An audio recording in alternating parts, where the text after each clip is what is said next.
यहाँ तक कि वो एक पहाड़ के गार में जाकर छुप गए और वहीं उसी गार में ही सो गए। यहाँ तक कि सोते सोते इन पर 300 साल का अरसा गुजर गया, यानी 300 वर्ष तक ये लोग इस गार में सोते रहे। हेलो फ्रेंड्स, सत श्री अकाल, आदाब, नमस्ते, welcome back to our channel Ilahi reaction. आज हम अपने चैनल पर लेके आए बहुत इंटरेस्टिंग वीडियो पे रिएक्शन, जिसमें हम रिएक्ट करने वाले हैं रियल स्टोरी ऑफ अज़ाबे काफ इन कुरान। तो अब तक हमने बहुत सारी ऐसी वीडियोस देखी हैं जिसके अंदर हमें बहुत सारे इंटरेस्टिंग फैक्ट्स पता लगे हैं, मक्का के, मदीना के, और बहुत सारी हमने वीडियोस ऐसी देखी है जिसके अंदर काफ़ी सारे इस्लाम धर्म में किनके, जैसे जिब्रील और एंजल जिब्रील का क्या रोल है, और क़यामत की रात, जिसके काफ़ी सारे फैक्ट्स हमें पता चले हैं। तो ऐसे ही ये वीडियो होने वाली है जिसमें हम अज़ाबे काफ की जो रियल स्टोरी है उसके बारे में पता लगेगा। तो चलिए पहले वीडियो देखते हैं, फिर इसके बारे में बात करेंगे। बिल्कुल, आज की वीडियो का जो टॉपिक है वो बिल्कुल नया है, क्योंकि इससे पहले हमने इस बारे में कुछ भी कोई वीडियो पे रिएक्ट नहीं किया है, तो ये वर्ड हमारे लिए बहुत नया है। तो चलिए देखते हैं कि आज की इस वीडियो में क्या कुछ खास होने वाला है। तो बिना किसी देरी के शुरू करते हैं आज की इस वीडियो को। दोस्तों, हजूर अकरम सल्लल्लाहु अलैहि वसल्लम के दौर में कुछ अरब एक यहूदी आलिम के पास गए और उससे कहा कि हजूर अकरम सल्लल्लाहु अलैहि वसल्लम से ऐसा क्या सवाल किया जाए कि उनके नबी होने की हकीकत वाज़ेह हो जाए। इसके जवाब में इस यहूदी आलिम ने हजूर पाक सल्लल्लाहु अलैहि वसल्लम से 3 सवाल पूछने का कहा, जिनमें से एक सवाल ये था कि असहाबे काफ कौन थे। लिहाजा अल्लाह पाक ने अपने महबूब मोहम्मद सल्लल्लाहु अलैहि वसल्लम को इसका जवाब कुरान पाक की सूरह काफ के अंदर मुकम्मल वजाहत के साथ बयान फरमाया। इसके मुताबिक ये हज़रत ईसा अलैहिस्सलाम का दौर था जब अल्लाह पाक ने इनको आज के दौर के फ़लस्तीन के इलाके में लोगों को इस्लाम की तबलीग के लिए भेजा। यह इलाका इस वक्त रोमन एम्पायर में शुमार होता था और ये बुत परस्त लोग थे। यहाँ एक यहूदी बादशाह की हुक्मरानी थी जो रोमन हुकूमत के मातहत ही काम कर रहा था। जब हज़रत ईसा ने यहाँ तबलीग शुरू की तो रोमी लोग आपके मुखालिफ हो गए और आपको गिरफ्तार करके सूली पर लटकाना चाहा, मगर अल्लाह पाक के हुक्म से आपको ज़िंदा आसमान पर उठा लिया गया। इस वाक़े के कुछ अरसा बाद यहूदी लोगों ने रूमी हुकूमत के ख़िलाफ़ बगावत कर दी। लिहाजा इसके रद्द अमल में गुस्सा होकर टाइटस नामी रूमी बादशाह ने यरूशलेम और फ़लस्तीन पर हमला करके इसे मुकम्मल तबाह कर दिया। हत्ता कि बैतुल मक़दस को भी इसने मुकम्मल तबाह कर दिया। इस दौरान इसने 1.5 लाख यहूदियों को कत्ल कर दिया। जो बचे कुचे यहूदी यहाँ रह गए थे वो जान बचाकर फ़लस्तीन से निकल गए और यूँ सिर्फ ईसाई लोग जो हज़रत ईसा अलैहिस्सलाम के मानने वाले थे, इनकी तालीमात के पैरोकार थे, सिर्फ वही फ़लस्तीन में मौजूद रह गए। दोस्तों, इस ज़माने में दकियानूस नाम के बादशाह की हुकूमत थी जो कि रूमी था और बुत परस्त था। लिहाजा इसकी हुकूमत में मौजूद ईसाई लोगों पर इसने जुल्म व सितम करना शुरू कर दिया। यहाँ तक कि हज़रत ईसा के मानने वालों या इनके चंद नौजवान हवारियों को एक रोज़ इसने अपने दरबार में बुला लिया और इनसे कहा कि मैं तुम्हें चंद रोज़ की मोहलत देता हूँ कि तुम अपने नए दीन यानी ईसाईयत से बाज आ जाओ, वरना मैं तुम्हें कत्ल करवा दूंगा। दोस्तों, ईसा अलैहिस्सलाम के पैरोकार ये नौजवान लोग दरअसल असहाबे काफ थे, जिनके वाक़या का जिक्र कुरान पाक की सूरह काफ में वज़ाहत से मौजूद है। इन नौजवानों ने जब ये धमकी सुनी तो शदीद परेशान हो गए, क्योंकि वो इस बादशाह से लड़ने की हिम्मत नहीं रखते थे और ना ही इस शहर में रहकर ईसाई तालीमात जारी रख सकते थे, वरना दकियानूस बादशाह इनको कत्ल करवा देता। लिहाजा उन्होंने शहर छोड़कर कहीं भाग जाने का फ़ैसला किया और अल्लाह पाक की ज़ात पर भरोसा करके शहर से निकल गए, ये सोचते हुए कि अब अल्लाह पाक ही हमारे लिए कोई फ़ैसला करेगा और हमारे लिए कोई नया रास्ता बनाएगा। यहाँ तक कि वो एक पहाड़ के गार में जाकर छुप गए और वहीं उसी गार में ही सो गए। यहाँ तक कि सोते सोते इन पर 300 साल का अरसा गुजर गया, यानी 300 वर्ष तक ये लोग इस गार में सोते रहे। दकियानूस ने जब इन लोगों को तलाश करवाया तो इसे मालूम हुआ कि ये लोग इस गार के अंदर मौजूद हैं, तो वो बेहद गैज़ व गज़ब का शिकार हुआ। लिहाजा इसने गुस्से में आकर हुक्म दिया कि गार को एक संगीन दीवार लगाकर बंद कर दिया जाए, ताकि ये लोग इसी गार में रहकर ही मर जाएं और कभी बाहर ना आ सकें। जबकि इसने जिस शख्स के ज़िम्मे ये काम लगाया वो बहुत ही नेक और ईमानदार आदमी था। इसने असहाबे काफ के नाम और इनकी तादाद और पूरा वाक़या एक तख्ती पर कंधा करवाकर तांबे के संदूक में रखकर दीवार की बुनियादों में रख दिया और इसी तरह की एक और तख्ती शाही खजाने में भी रखवा दी। इस 300 साल के अरसा के दौरान दकियानूस बादशाह मर गया और कई बादशाह और कई हुकूमतें आईं और चली गईं। यहाँ तक कि 300 ईस्वी में रोमन एम्पायर ने भी ईसाईयत इख्तियार कर ली। इस ज़माने के बाद यानी 446 ईस्वी में बेदरूस नामी ईसाई बादशाह की हुकूमत आई, जो कि एक नेक दिल और इंसाफ पसंद बादशाह था اور اس نے 68 سال تک شان و شوکت سے حکومت کی۔ اس کے دور میں مذہبی فرقہ پسندی جب عروج پر پہنچ چکی تھی اور لوگوں میں مرنے کے بعد دوبارہ زندہ کیے جانے اور قیامت کا یقین ختم ہوتا جا رہا تھا، تو اپنی قوم کا یہ حال دیکھ کر بیدروس نامی بادشاہ انتہائی رنجیدہ ہوا اور ایک روز اپنے مکان کی تنہائی میں جا کر بند ہو گیا۔ یہاں وہ اللہ پاک کی بارگاہ میں بے قراری سے دعا کرتا رہا کہ اے اللہ، کچھ ایسی نشانی ظاہر فرما کہ میری قوم کے لوگوں کا ایمان پھر سے تازہ ہو جائے، وشواس پھر سے انہیں قیامت کا اور مرنے کے بعد دوبارہ زندہ کیے جانے کا اور ایک خدا کے موجود ہونے کا یقین ہو جائے۔ صحیح بات ہے، اللہ پاک نے اس کی یہ دعا قبول فرمائی۔ کیا بات ہے۔ لہٰذا ایک روز ایک چرواہا اپنی بکریوں کو ٹھہرانے کے لیے اس غار کے پاس پہنچا۔ یہ وہی غار تھی جس میں اصحاب کہف موجود تھے اور اس میں سو رہے تھے۔ اس چرواہے نے چند لوگوں کے ساتھ مل کر اس دیوار کو گروا دیا۔ اس دیوار کے گرتے ہی دیوار گرانے والوں پر ایسی ہیبت اور خوف طاری ہوا کہ سب گھبرا کر وہاں سے بھاگ گئے۔ یوں اللہ پاک کے حکم سے اصحاب کہف اپنی نیند سے بیدار ہوئے اور ایک دوسرے سے سلام و کلام میں مشغول ہو گئے۔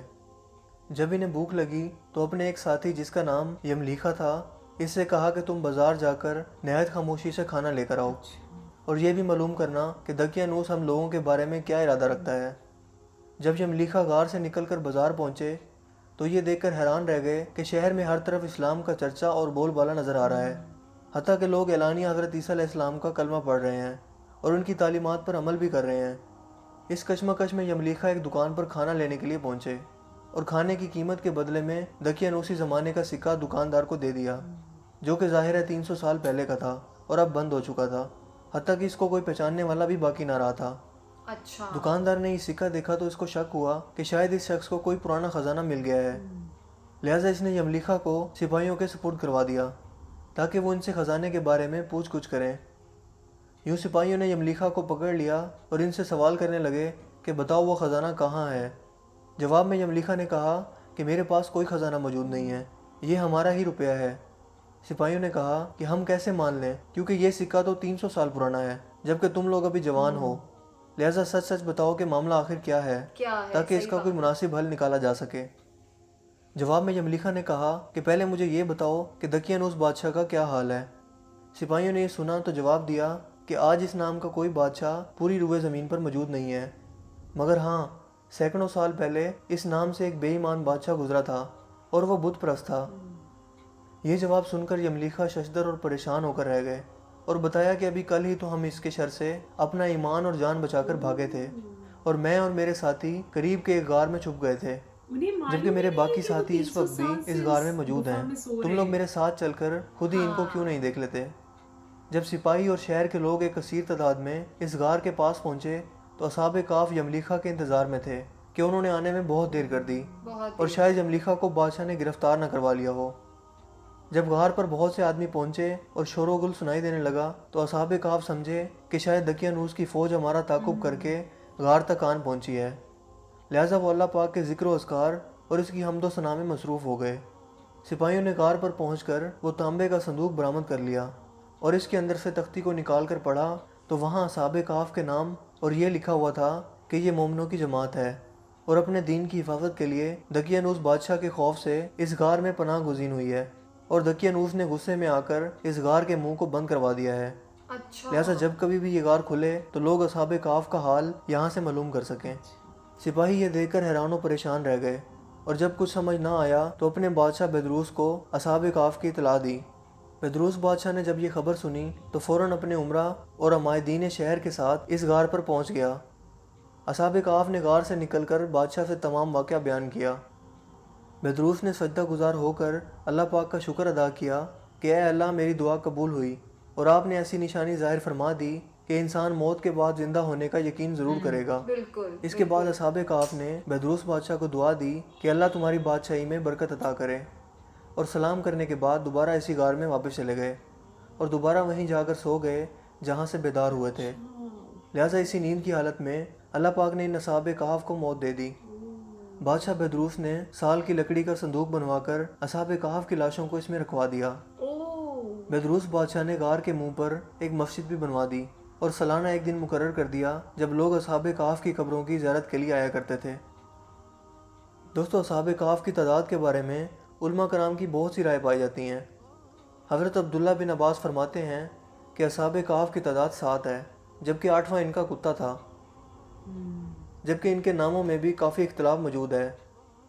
हज़रत अली रज़ी अल्लाह तआला अन्हा से रिवायत है कि इनके नाम ये थे: यमलीखा, मकशिमना, मशलिना, मरमूश, गबरनूश, शाजनूश और सातवां एक चरवाहा था जो इनके साथ चल पड़ा था, जिसका जिक्र आपने नहीं फरमाया, जबकि इन लोगों के कुत्ते का नाम कथीर था।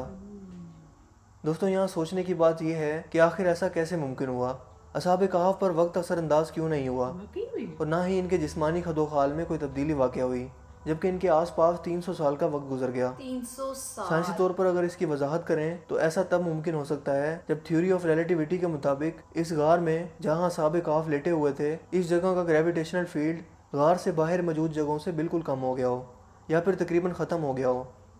लिहाजा इनके लिए वक्त रुक गया होगा, जबकि इनके आसपास का तमाम वक्त चलता रहा।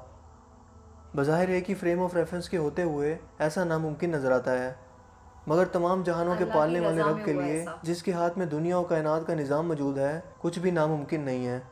ये तो महज इंसानी सोच की हदूद हैं, जबकि अल्लाह पाक के लिए सब कुछ कुन फयकून की दूरी पर मौजूद है। बिल्कुल, क्या बात है यार। मतलब बहुत ज़्यादा इंटरेस्टिंग स्टोरी थी अज़ाब काफ की। सच में मतलब अल्लाह की रज़ा में कुछ भी हो सकता है, क्योंकि 300 साल के लिए, जैसे उन्होंने बताया कि ऐसा, मतलब अगर हम आज के हिसाब से सोचे तो ऐसा बिल्कुल पॉसिबल नहीं है कि कोई अंदर है और 300 साल के बाद वो उठ के बाहर आ रहा है। मतलब सोचने में ये बिल्कुल ऐसा लगता है कि मतलब पॉसिबल नहीं है, इम्पॉसिबल सी चीज़ लगती है, पर ऐसा हुआ है क्योंकि ये स्टोरी बिल्कुल रियल स्टोरी है। और हम सब ने देखा है कैसे मतलब वहाँ पे रोमन एम्पायर के टाइम पे क्या क्या चीज़ें हो रही थी, वहाँ पे कितना गलत काम हो रहा था, और बीच में इन्होंने अज़ाब काफ की जो स्टोरी सुनाई।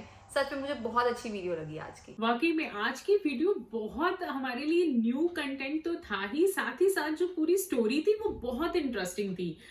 उस टाइम पर जिस तरह के जुल्म जो थे वो अज़ाब काफ के ऊपर किए गए, वो उस पूरे काफिले ने जो इतना बुरा वक्त झेला रोम के टाइम पर, लेकिन बहुत अजीब सी बात लगी कि 300 साल वो उस गुफा में रहे और किसी को मालूम ही नहीं है। मतलब उनके लिए वक्त जो था वो वहां रुक गया था, लेकिन एक्चुअल में जो टाइम था वो चल रहा था। तो जब वो बाहर आए उस गुफा से और उन्होंने देखा कि वो टाइम निकल चुका है, अब कोई नया राजा आ गया है जो वहां पर राज कर रहा है, और थैंकफुली उस टाइम जो था इस्लामिक जो राज था वो वहां चल पड़ा था, तो सब कुछ बहुत अच्छा हो गया। और किस तरीके से खुदा ने वापस उन्हें मौत दी और उनकी जो मुक्ति हुई, तो ये वाकई में स्टोरी बहुत ज्यादा इंटरेस्टिंग थी। मुझे तो आज की वीडियो बहुत पसंद आई। तो ठीक है गाइस, इस वीडियो को यहीं पर एंड करते हैं। होप करते हैं आपको भी पसंद आई होगी। वीडियो अच्छी लगी है तो वीडियो को लाइक करना, चैनल पे नए हो तो चैनल को सब्सक्राइब करना, और कमेंट सेक्शन में जरूर बताना कि वीडियो कैसी लगी। हम मिलेंगे एक नई वीडियो में, तब तक के लिए ओके बाय।